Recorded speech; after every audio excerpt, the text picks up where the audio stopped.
Aski suma aruma kipanay, takpacha, kilatanaka, kuyakanaka, aksamarkan kamirinakaru. Polifonías. Para hablar de la lengua y las identidades y las representaciones que hoy tenemos acerca del guaraní, nos encontramos con varios mitos. Raíces. Ser afroargentina, del tronco colonial, identificarse de esa manera, es una categoría política. Polifonías de Latinoamérica. La realidad áulica fue la que me llevó a trabajar en el diálogo intercultural. Voces de la educación. Soy una activista negra, candombera, defensora de derechos humanos afrodescendientes, lesbiana y feminista. Polifonías de Latinoamérica. Ciclo de entrevistas, reflexiones en torno a la educación y la interculturalidad. Polifonías de Latinoamérica. Idea y conducción, Mónica Ángel. Sí, algo de lo que estoy seguro es que mi existencia hoy en día está completamente relacionada con la historia y con este devenir histórico, con la descendencia. Bueno, mi nombre es Patricio Germán Pantoja Asensio, nacido, criado y malcriado en Río Grande, hijo de Juan Carlos Pantoja, hijo de Margot Asensio.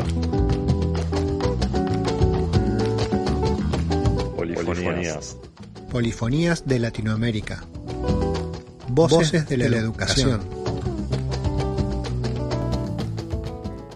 Toda tu familia pertenecen a la comunidad Selman.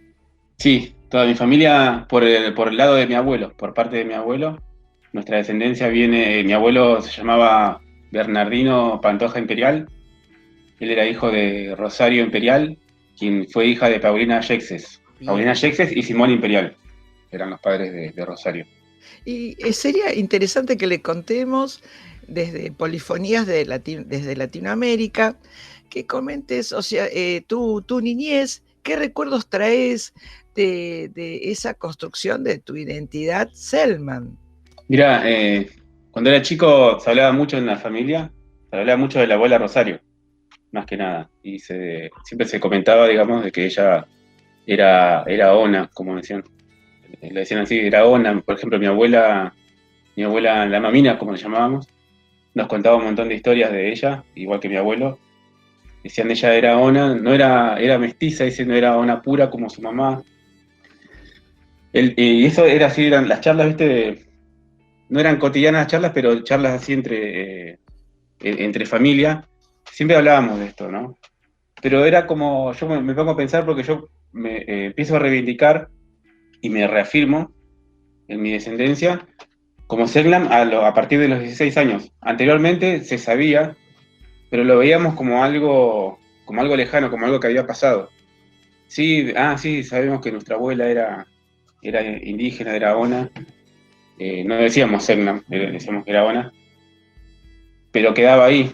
Y por ahí, viste, cuando en la escuela pasaba alguna que otra cosa, donde siempre uno le hacen estudiar, digamos, de los pueblos indígenas de Argentina. Ahí se volvía a hablar del tema, pero es como que quedaba ahí. Y con respecto a la relación que tenía con las otras personas, yo recuerdo que creo que yo estaba en segundo grado, no me acuerdo si era segundo o tercero que estaba yo. Habían unos niños de un grado anterior que me resaltaban mis rasgos, mis ojos rasgados, me decían que era chino y me hacían bullying, me acuerdo. ¿Y vos cómo vivías eso?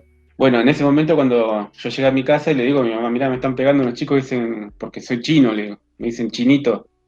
Y ahí también volvimos a hablar del tema, ella me decía, vos tenés los ojos así, dice, porque dice, sacaste los rasgos, dice, de tu descendencia, dice, de tu abuela, de los zonas. No te pongas mal, me decía mi mamá, que no me sienta mal, me decía, porque yo llegaba mal, viste, llegaba llorando, digo, ¿por qué me pegan? ¿Por qué? Todo porque tengo los ojos así. O sea, los chicos son terribles, cuando son pequeños son muy crueles, ¿no? Pero también existe otro tipo de violencias que es la no visibilización, no la no visibilidad de la identidad de cada uno, ¿no? Sí. Pienso, ¿se trabajaba con la historia de vida dentro de las aulas en la escuela primaria? ¿Y ahí vos poder expresar tu ascendencia? No, vos sabés que no. Yo lo que recuerdo es cuando hablábamos de los pueblos indígenas siempre era como algo muy lejano. ¿Y qué pasaba con vos entonces? ¿Cómo fue cambiando que decís, a partir de los 16 años empecé a pensar, a reconocerme que ya no era un descendiente? ¿Cómo fue ese giro? ¿Cómo se fue dando ese proceso, Pato? Se fue dando con la comunidad indígena. Cuando entré a la comunidad indígena y empecé a ir a las reuniones, me acuerdo que también fuimos a Ushuaia, a una sesión en la legislatura de Ushuaia, que se trataba el tema de la reserva indígena, lo que hoy en día son las tierras de la reserva indígena. Se trataba el tema de la devolución por parte del Estado de las hectáreas que están allá en Tolhui. Y bueno, y otras cosas más también hablábamos. En las reuniones se trataban un montón de temas de relación entre la comunidad y el Estado. Y yo me acuerdo que ahí comencé a reafirmarme más como Selknam. Fue un proceso, para mí, a los 16 años fue hermoso. Sentirme, digamos, parte de algo, parte de un movimiento, más a esa edad que a mí me gustaba siempre todo lo que tiene que ver con política. Me sentía parte de algo y además se abrió un capítulo en mi vida que ya se venía hablando de antes. Yo venía hablando de esto con mi familia, de que éramos descendientes, pero a partir de ahí encontrar y saber que había más descendientes, que había más personas, Selknam, y que reivindicaban su pasado, y que además eso nos hacía sujetos de derechos especiales. Sí, entonces a la vez tuviste que ponerte también a investigar y a estudiar. Sí, muchísimo. En ese momento lo que empecé a hacer es estudiar libros de Gusinde, de Martín Gusinde, para aprender de la cultura. Me acuerdo que una tía mía tenía 2 tomos de Gusinde. Creo que esos tomos se los habían pasado de la comunidad porque empezamos así en la comu también. No solamente era, digamos, las reuniones para hablar de cuestiones de política indígena, también nos enseñaban un poco de leyes indígenas y también hablábamos de lo que era la cultura. Buenísimo. O sea, fíjate vos que acá estamos pensando en los derechos que puede ejercerse, para eso hay que conocerlos, pero también por eso siempre digo, qué importante que es el recupero de la historia oral, de la historia de vida, porque ahí vas encontrando esas conexiones que no es solamente de un pretérito y que lo llevamos en uno, y también el tema de ir formándose colectivamente, en comunidad, como para esto fortalecerse, ¿no? La diversidad cultural es tan necesaria para los seres humanos como la diversidad biológica para los organismos vivos. ¿Qué pasa en la escuela secundaria? Vos ahí ya comenzás con otra actitud y hermosa tu etapa de adolescente, que también el adolescente está construyendo su propia identidad hacia el camino de la adultez. ¿Cómo lo llevas esto, si lo podés compartir con tus compañeros de escuela secundaria? Sí, lo compartí con mis compañeros y me acuerdo que fue como un momento de quiebre también en las relaciones, porque, por ejemplo, un amigo, cuando yo le comentaba que yo soy descendiente de Selknam, digo, ya ella empezaba a decir Selknam. Habíamos cambiado, también había aprendido eso a los 16. Yo antes decía Ona y después empecé a decir Selknam. Porque nos habían dicho que Ona era una palabra que le habían puesto desde afuera. La imposición, ¿no? Fíjate vos, la imposición de la identidad. ¿Cómo repercutió en el otro, en esos compañeros? En ese, decís, hablas de quiebre, y entonces ahora Sí, ¿cómo? sí. Uno me decían, ¿y cómo nunca lo habías dicho antes? Me dicen. Había uno que sospechaba, que digamos que como que le había caído, me pareció que a mí que le había caído mal. Ah, y ahora venís a decir que sos descendiente indígena. ¿Por qué no lo dijiste antes? Y era algo que yo no lo hablaba con mis amigos. Lo hablaba siempre dentro de la familia. Pero al sentirme parte de un grupo, y además al comenzar la militancia, yo ya lo empecé a hablar. Además me empoderé, digamos, también. 106.9. Una radio. Todas las voces. ¿Podemos encontrar varias familias Selknam en la actualidad? Sí, muchas. Y numerosas, además, cada familia es numerosa. ¿tienen lugares ustedes en donde siguen trabajando así como decías, militando por los derechos, por la visibilidad? Y el espacio físico nuestro acá en Río Grande es el museo, el que está enfrente del hospital, la Casa Cultural, que también le llamamos la Comu. ¿Y en la Comu ustedes tienen alguna reunión mensual o tienen una... Últimamente no teníamos tanta frecuencia, pero estábamos charlando de eso, de comenzar a ir más seguido. Por ejemplo, el edificio ese anteriormente, pero antes yo te hablo 2010, 2014, antes de 2014 por lo menos, era un edificio que estaba todo el día ocupado, siempre había gente ahí, habían talleres municipales, habían planes trabajar adentro de la Comu porque se había hecho un acuerdo con el gobierno para que vaya gente a trabajar ahí. Había cine móvil también, me acuerdo. Se había creado un espacio cultural ahí adentro de la Comu. Bueno, pero también pensemos que ahora no se puede por la pandemia. Pero justamente veníamos hablando de hacer cosas en la Comu nuevamente, pero con la pandemia, viste, se quedó todo atrás. Claro. ¿Y ustedes tienen celebraciones en alguna época del año que, te digo desde donde yo conozco, los mapuches tienen la celebración que está relacionada con los ciclos de la naturaleza, así que no hay una fecha desde lo que es la mentalidad del calendario gregoriano, como efemérides. No. Para ellos son celebraciones. Como el solsticio de invierno, que hay toda una carga simbólica y que tiene que ver con la representación de la profundidad, del aquietarse, que no es aquietar, sino hacer ese viaje espiritual hacia la profundidad de la tierra para nutrirse, después para la primavera volver a florecer. Bueno, eso es una celebración mapuche. Los Aymara, en el norte de la zona de Bolivia, tengo amigos, en la cual ellos representan en verano una fiesta que tiene que ver con la cosecha, con la fertilidad de la tierra. Y acá, en la Patagonia, ¿qué celebraciones o ritos simbólicos tienen los Selman? No, mira, con respecto a lo que es la cultura ancestral, no hay ninguna fecha ni ningún rito especial, específicamente que tenga que ver con alguna celebración de la cultura Selman ancestral.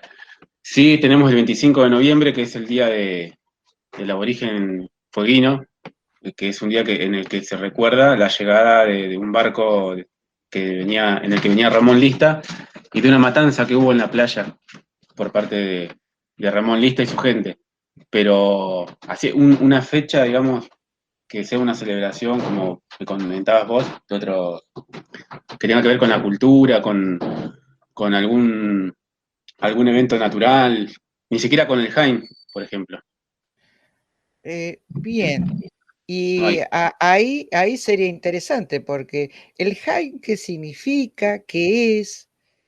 ¿Qué evocan ustedes con el Jaime? El Jaime es el rito de paso de la niñez a la adultez. Es el momento en el que un niño deja de ser niño para comenzar a ser adulto, pero para eso en el Jaime se le terminaba de enseñar a un niño cuáles eran las actitudes y cómo tenía que comportarse, cuáles iban a ser, digamos, sus actitudes morales, incluso una especie de prueba también que se le hacía para ver si él podía convertirse en adulto y por lo tanto cazador. Las pruebas eran los dejaban en el bosque solitos y que vayan a cazar. Ponían a prueba todas las aptitudes físicas, mentales, emocionales de los niños para la caza. Incluso a los espíritus, se les aparecían los hombres, los mayores, se les aparecían en medio del bosque en algún momento disfrazados de espíritus. Disfrazados por decirlo de alguna manera, ¿no? En realidad cuando un hombre se terminaba de pintar y se ponía la máscara, según, como dijo Ann Chapman, no es que estaba representando o teatralizando o estaba disfrazado, sino que ya el espíritu estaba dentro de esa persona. El rito de paso que podía durar 6 meses hasta mucho más. Todo dependía de las aptitudes de los chicos, e incluso habían chicos que podían ser lo que hoy diríamos repitentes, digamos. No habían pasado la prueba. No todos pasaban la prueba.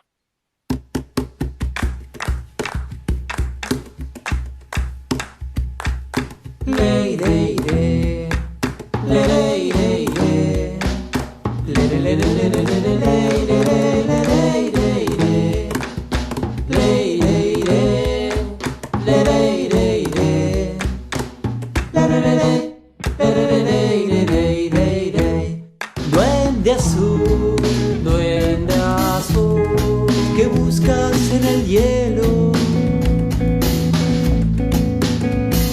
Si en el bosque junto a la castorera lo puedes encontrar. Una perla que nace en la yema de las ramas, un racimo blanco en esta gran corteza que se vuela con el viento y cae.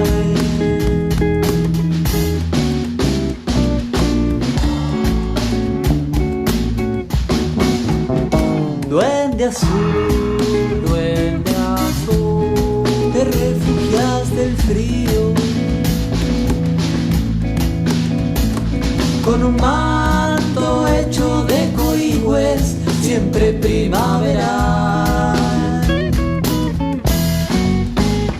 Candombe del lago escondido, un puente que cruza el río, un árbol bandera que flamea con viento sur.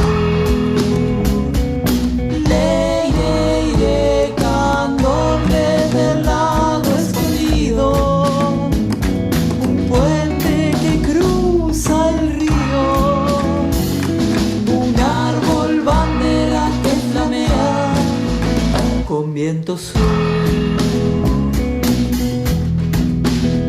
Duende azul, duende azul, duende azul, duende azul, duende, duende, duende, duende azul.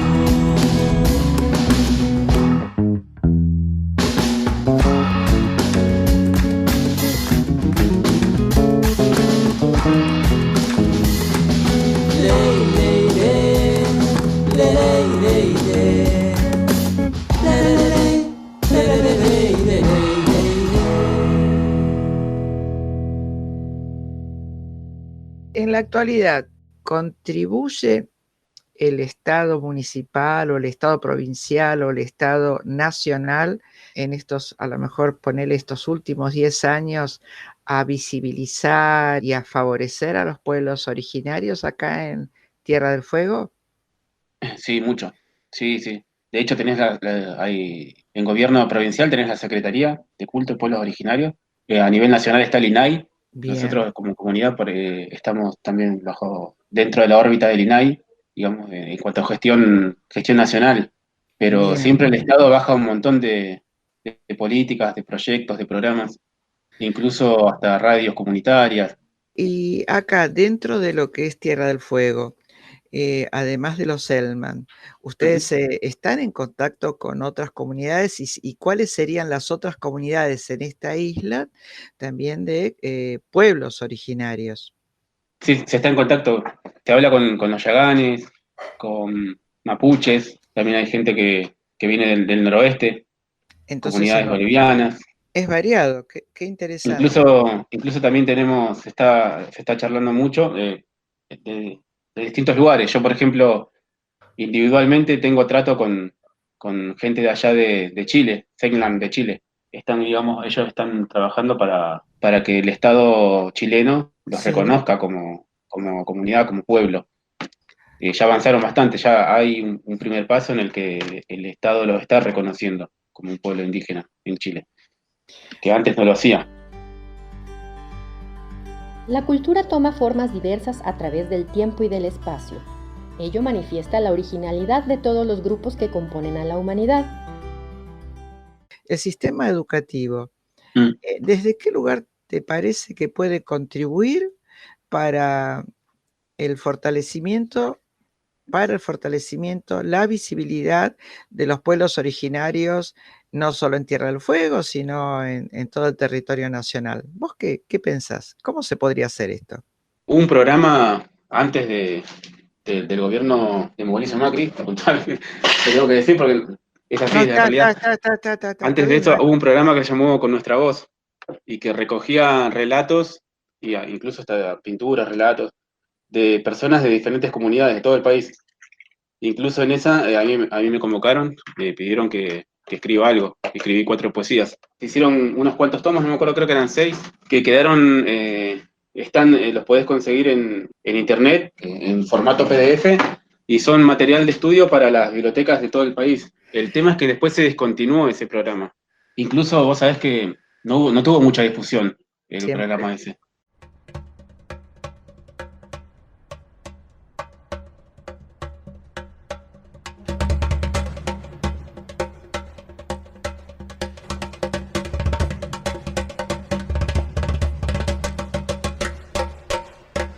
Yo me acuerdo cuando a los chicos, a los niños, en el Jaén, sí, cuando terminaban se les enseñaban determinados principios.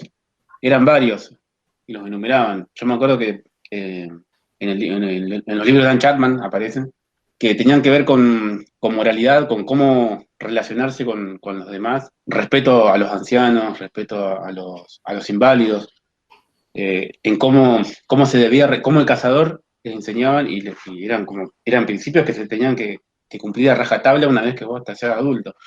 Cómo repartir la comida. El cazador era el último que se dejaba el pedazo de comida. Si había cazaba la presa, repartía la presa, pero en una jerarquía, digamos, mujeres primero, después ancianos.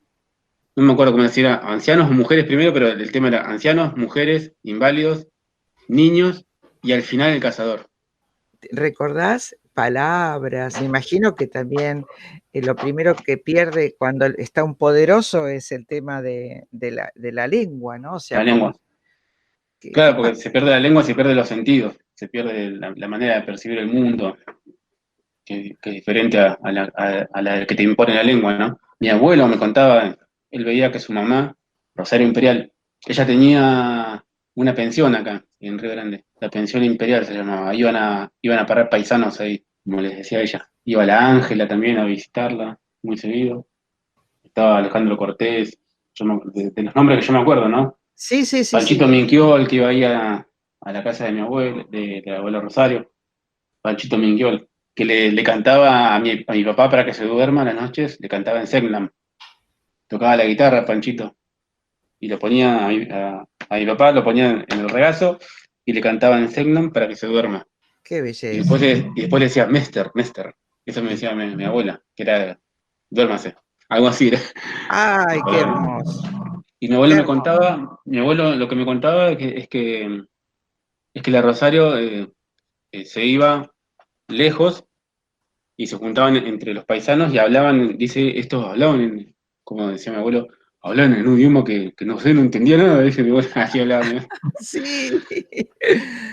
Y de eso, ¿qué registros te habrá quedado? ¿Qué pudiste recuperar en la memoria? No, vos sabés que yo de palabras, nada, así que me hayan venido por transmisión oral, ¿no? Por transmisión familiar. Sí. No, nada, excepto Mester, y después, bueno, que mi vieja, mi mamá, me contó que cuando yo nací, llegó Alejandro Cortés a la casa de mi abuela y me quiso ver, y que se quedó solo en la pieza conmigo, yo era recién nacido. Eso me contaba mi vieja. Dice que mi mamá pispeó así entre medio de la puerta, porque obviamente es mi hijo, claro. Hay una persona ahí adentro, quiero ver qué es lo que pasa. Y mi mamá mira, y dice que me agarró y me miraba, y dice que me revisó todo el hombre, y que cuando sale dice, va a ser alto el Guaycurú, hijo. Patas grandes el Guaycurú, hijo. Y Guaycurú además usó esa palabra, viste, que Guaycurú incluso es un pueblo de la Patagonia, de la parte de la Pampa, creo que. Ay, mira vos. Una tribu que se llamaban Guaycurúes, los Guaycurúes. Qué interesante. Y utilizó esa palabra. Y después nunca más, o sea, se vieron con esta persona, vos lo llegaste a conocer cuando ya eras un poquito, ¿no? No, es que no. Y además no lo recuerdo.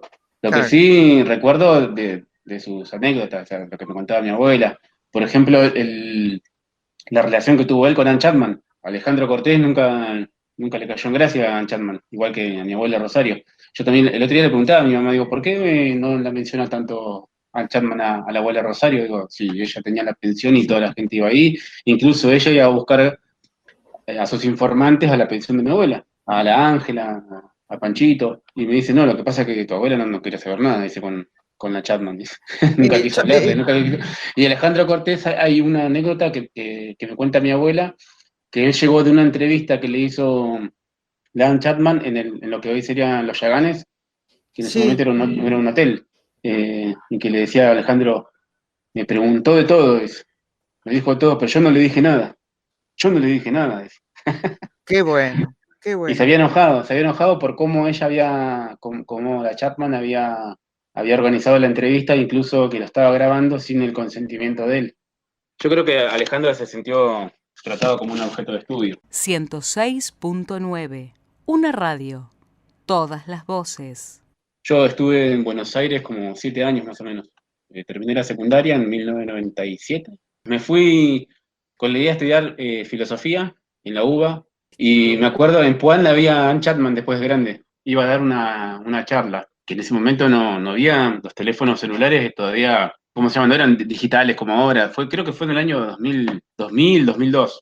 Y me fui a la charla que ella dio. Muy solemne la charla, además. Dentro de lo que era Puan, era el salón de conferencias, pero un salón de conferencias era un salón de reuniones, en realidad, más que de conferencias. ¿Cómo la adoraban todos a Chapman? La adoraban todos. Hay cosas que escribió Chapman, que reflexionó ella, que son interesantes. Con respecto al Jaime, más que nada. Con respecto al mito del matriarcado también, que ella lo compara, digamos, al Jaime y al mito del matriarcado con una ideología. ¿Cómo termina el Jaime, digamos, cuál es la enseñanza central del Jaime? Bueno, primero que un niño tiene que convertirse en cazador, pero además tiene la responsabilidad de mantener el orden social que está establecido en ese momento, que es el orden establecido por el patriarcado, la línea patrilineal. Habían reglas de casamiento, no te podías casar con la que vos querías. Eso venía reglamentado. Pero más que nada, en el Jaime, lo central era que se tenía que mantener ese orden social en el que los hombres eran los que decidían, los que tomaban las grandes decisiones, porque no es que las mujeres quedaban afuera de las decisiones, pero las grandes decisiones de cómo seguir en la sociedad estaban en manos del hombre. ¿Por qué? Porque anteriormente, en el tiempo de los Howin, que es el tiempo mítico, los Segnam son después de los Howin. Antes estaban los Howin. Los Howin son los antepasados míticos. En la época de los Howin, las mujeres gobernaban. Tenían un matriarcado. Y eran ellas las que hacían el Jaime. Eran ellas las que se pintaban, las que se metían durante meses dentro de la choza y le pedían a los hombres que les lleven comida durante todos esos meses. Era así, ellas exigían a los hombres que les lleven comida y que les provean de todo lo que ellas necesitaban. Y ellas necesitaban mucho en esa época. Necesitaban muchísimo. ¿Por qué? Porque en realidad lo que ellas estaban haciendo dentro de la choza, según cuentan los hombres, era una gran comilona, estaban en una gran fiesta, digamos, y se estaban aprovechando de los hombres. Se aprovechaban de los hombres a través del temor.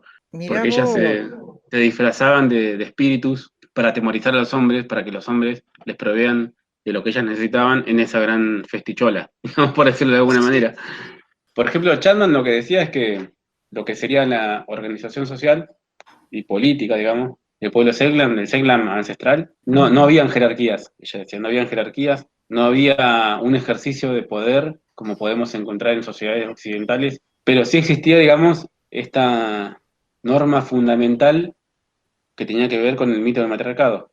O sea, no dejen a las mujeres ir pisar demasiado fuerte, porque si lo hacen, van a ser déspotas. Vos vas a escuchar un montón de gente que te va a decir, no, porque los Segnam, ellos no tenían noción de autoridad ni de poder, para ellos era todo horizontal. No era así.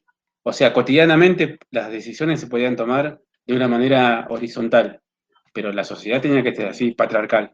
Una regla fundamental para los chicos que pasaban el rito era nunca tenían que decir a nadie cuál era el secreto. ¿Cuál era el secreto? Que las mujeres antes habían gobernado.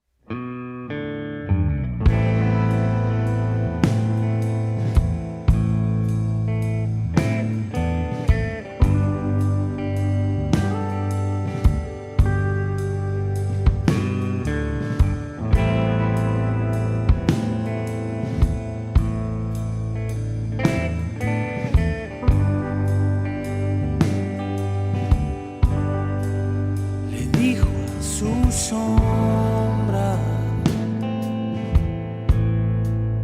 Ya estamos aquí,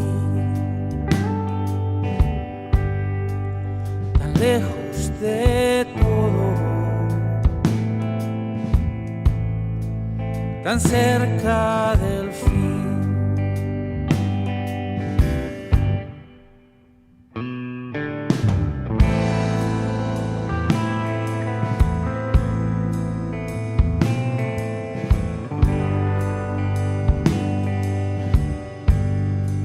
Sin Dios y sin malas,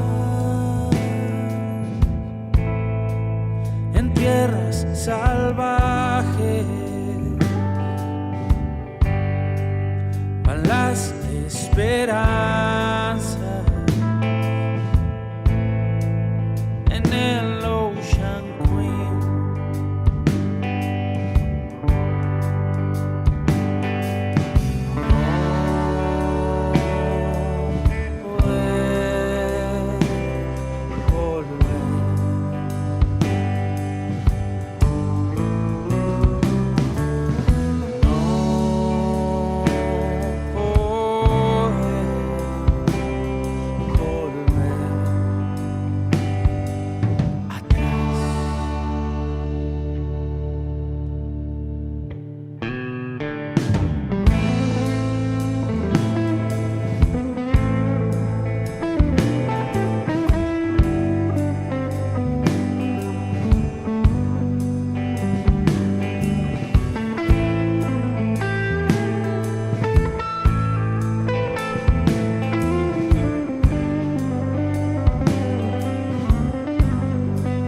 Así son las cosas,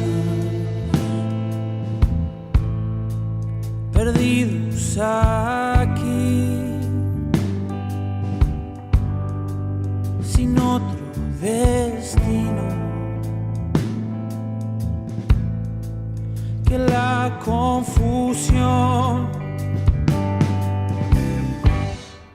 las fauces del diablo, sin agua bendita. Será un duro invierno para resistir.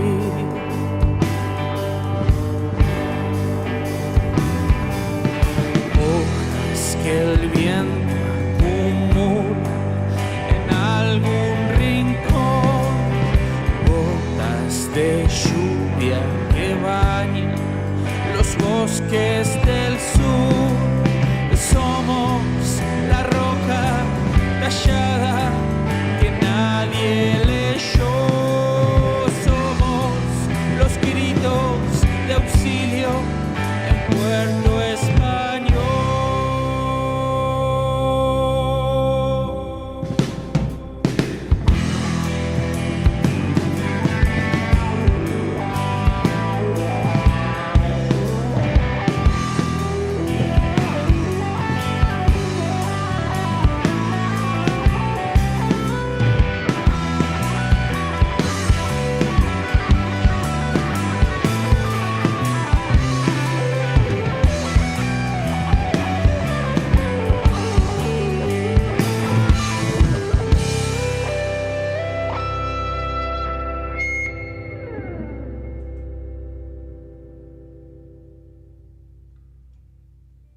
No poder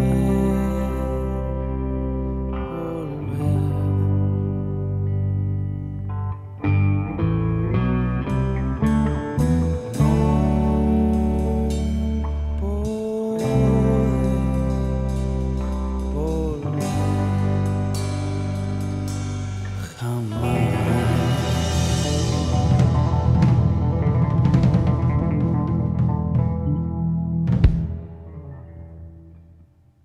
Bien, pero entonces hay toda una organización social y ese, Sí. ese rito del Jaime viene a organizar a esa comunidad y a la vez también le da la posibilidad de supervivencia. Eran cazadores recolectores y obviamente eso dependía mucho del del territorio en el que estén el Harwen, como llamaban ellos a los territorios. El Harwen, el que habiten. Ellos dividían Tierra del Fuego en diferentes Harwen, cada Harwen para cada clan. Si una familia de otro Harwen quería cazar un guanaco, que venían corriendo ellos desde su Harwen, pero ese guanaco había pasado de un Harwen a otro, tenían que pedir permiso primero, un permiso de caza. Ahora, eso nos preguntamos con un primo, ¿cómo sabían cada uno cuáles eran los límites? ¿Cuáles eran los límites dentro de cada clan? ¿Y qué se No se supone? sabe. No se sabe. Y no sé, Chapman, por ejemplo, hablaba de ese que seguramente podían ver las huellas ajenas, huellas de otra gente. Y también los distintos accidentes geográficos. Uh-huh. Sí, sí, seguramente habrán usado una lomada, una colina, un pasaje de un riacho, una laguna. Pero vos fíjate que la concepción de lo que es el límite, la concepción de frontera, de políticas de frontera, esto es mío, pero no es tuyo. Si vos querés hacer usufructo de lo que es mío, entonces primero tenés que negociar conmigo. O sea, esta cuestión de la propiedad. Ya no es la propiedad tal cual la ve el capitalista, que es una propiedad privada que es diferente, de otra forma. Pero sí había un concepto de propiedad. Imagínate que una ballena varada en un Harwen de un clan en el que no eran tan numerosos ese clan, entonces no iban a poder sacar absolutamente todos los recursos que se pueden sacar de un animal tan grande, ¿no? ¿Qué es lo que hacían? Armaban grandes fogatas. Esas grandes fogatas eran maneras de comunicarse con otro Harwen para avisarles que algo grande estaba pasando. Y ellos siempre tenían mensajeros, eran grandes corredores. Los Selknam siempre tuvieron mensajeros y siempre, digamos, el que corría más rápido a grandes distancias, siempre fue una persona muy bien vista dentro del pueblo Selknam ancestral. Imagínate para el Selknam ancestral, cazador-recolector, que tenía concepto de lo que es el límite, que tenía concepto de lo que es la propiedad familiar, que venga otro tipo y la alambre por encima de su, ¿cómo se llama?, de su diagrama o de su geografía, porque ellos tenían un concepto de la geografía, los Selknam. En su momento ellos decían, por ejemplo, si yo me presentara ahora, diría, yo soy Patricio, del Harwen tanto, y te daría coordenadas de dónde está mi Harwen, con palabras Selknam, ¿no? Yo soy Patricio de este Harwen, que además pertenezco a tal cielo, en tales estrellas. Cuando vos veas esas estrellas, ahí me estás viendo a mí, porque tenían una concepción holística, digamos, de la existencia, que no solamente tenía que ver con el lugar que vos estabas ocupando físicamente, sino también tenía que ver con el lugar que vos ocupabas en el cielo. Cuando yo me empoderé a mis 16 años y dije, sí, esto no es solamente, que mi abuela era buena, esto quiere decir que yo continúo, que estoy. De hecho, si algo de lo que estoy seguro es que mi existencia hoy en día está completamente relacionada con la historia y con este devenir histórico, con la descendencia. Pero bueno, yo me había puesto a leer a Gusinde un montón, a Gusinde y después a Chapman, todo lo que tiene que ver con la cultura de los Selknam, con la mitología de los Selknam.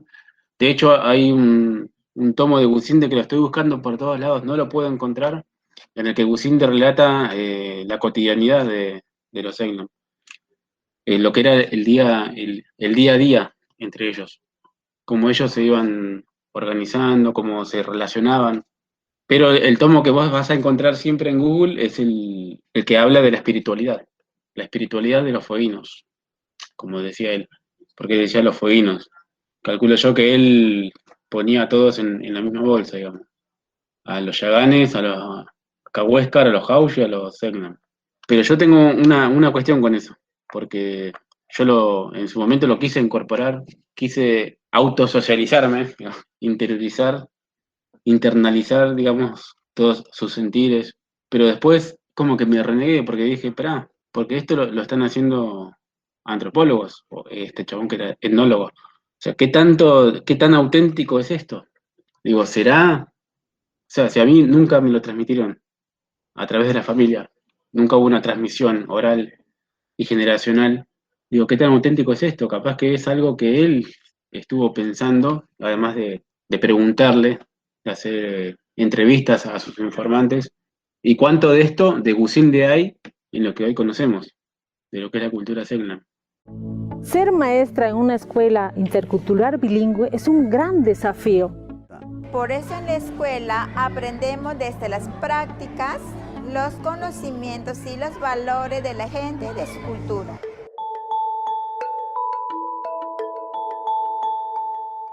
Estaba pensando en el tema de la ballena varada, porque cuando una ballena varaba en un Harwen, y la gente de ese Harwen, de ese clan, comenzaba a llamar al resto para que vayan, como ellos, como imagínate, vos decís, tengo una ballena acá, adelante mío, le puedo sacar un montón de recursos, saco de la ballena, aceite, carne, cuero.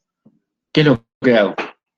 ¿Me lo quedo para mí y después lo reparto y lo vendo entre todos? ¿O llamo a todos para que vengan en este momento y celebremos que una ballena varó y que tenemos un montón de recursos para un montón de familias? Bueno, eso hacían los Selknam. Cuando varaba una ballena, llamaban a un montón de otras familias, de otros Harwen, y se celebraban hasta que utilizaban absolutamente todos los recursos que podía llegar a dar una ballena, incluso los huesos. Celebraban una comunión. Es como la minga, digamos, ¿viste? Como de la minga allá en el noroeste. Incluso en ese momento ellos hacían olimpiadas a los hombres, digamos que eran cazadores ya, a competir entre ellos en diferentes pruebas. Velocidad, fuerza, destreza en la caza, puntería con arco y flecha. O sea, se armaba, digamos, no solamente era un momento, digamos, era como un Jaén, digamos. Ellos tenían esa concepción de quiénes eran los mejores corredores, o quiénes eran los hombres más bellos. Y los hombres más bellos, para los Selknam, eran los hombres que eran mejores corredores. Que Chapman decía, yo creo que eso tiene que ver con la caza de guanaco, porque guanaco vos lo flechás, pero el guanaco no se cae en el momento. Vos tenés que correrlo un montón. Y eso rescataría yo, que sería buenísimo, que sea transversal esa forma de vivir o de estar siendo en el mundo. Si yo tengo algo, conozco algo que nos puede beneficiar a todos, en vez de usarlo para beneficio propio, llamar a todos y que sea de beneficio mutuo. Ya se fue con el viento tu esperanza, las lengas y el coigüe entristecieron, y restos de los bosques calcinados son los mudos testigos de aquel tiempo. El tiempo, que es el cómplice del olvido, se sumó con su pasar profundo y lento, borrando los vestigios de tu raza, cobijada en un vago recuerdo. Hoy, casi nadie se acuerda, hermano indio, de tus voces, de tu gente, de tu pueblo. Y solo el aguanieve, algunas veces, nos recuerda que estás al lado nuestro.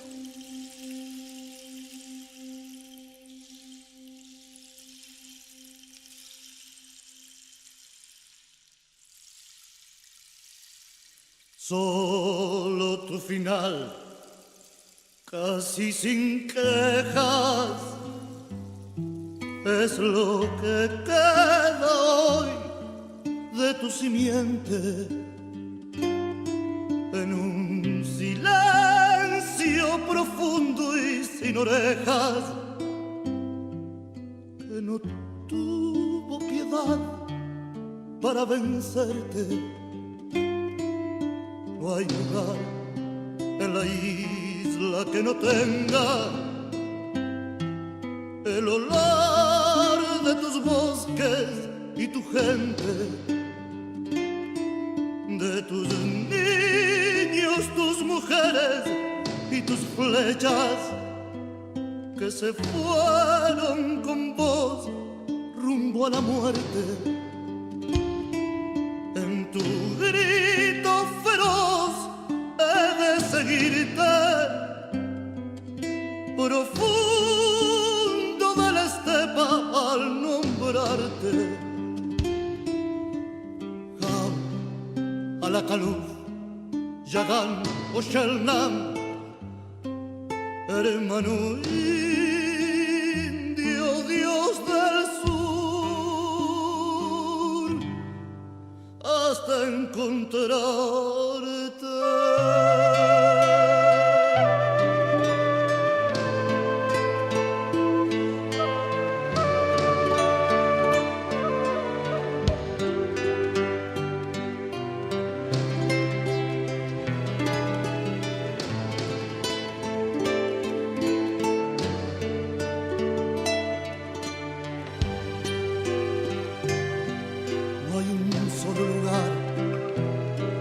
Ya no tenga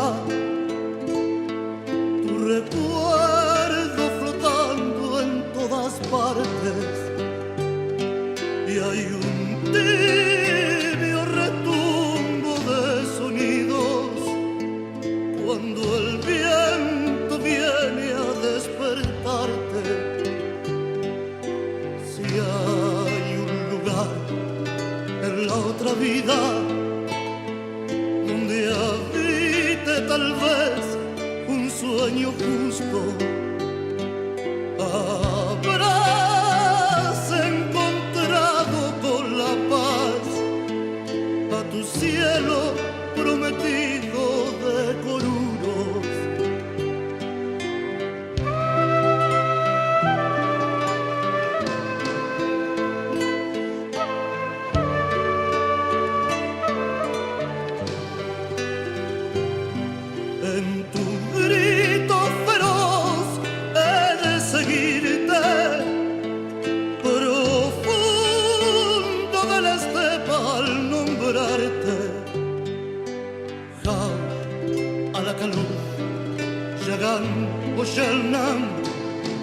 Hermano indio, Dios del sur,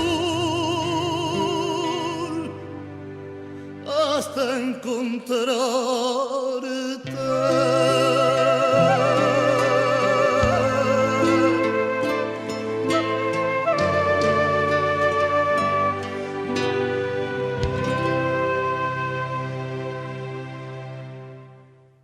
106.9, una radio, todas las voces.